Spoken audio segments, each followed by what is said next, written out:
Sa videong ito, gagawa pa tayo na nag-graying balls na halagang piso lang. Nabili ko itong Graham na 27 lang. Condense naman 21. Gagamit po tayo dito ng blender dahil nabili ko pong cracker ng Graham ay buo po. Kaya kailangan po natin itong blender. Kaya po kayo, pag bibili po kayo, siguraduhin nyo na yung pino na talaga. Dahil hassle pa po ito, dagdag sa trabaho pa. Diba, imbis na makadami na yung gawa nyo, ay napatagal pa. Bale, itong ating Graham crackers, nabili ko lang po siya sa live sa Shopee. Kung gusto nyo pong malaman kung paano, gagawa na lang po ako ng tutorial. Maganda bumili doon dahil makamura po. Kaya piso-piso lang yung ginawa ko. Dahil tago po kasi itong iskinita. May bibi pa po ako na inaalagaan na hindi ko pwede ilabas para maglako.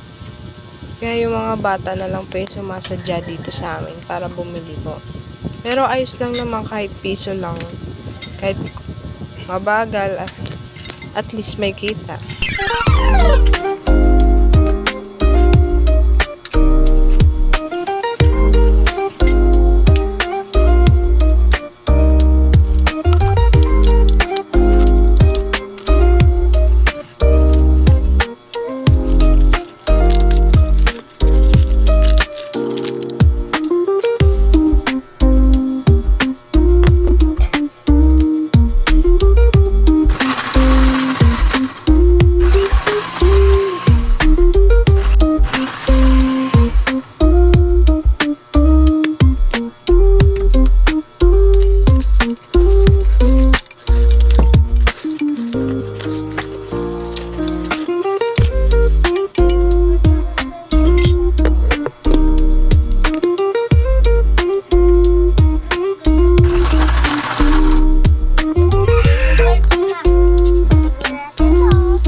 Ano ko na lang sa'yo.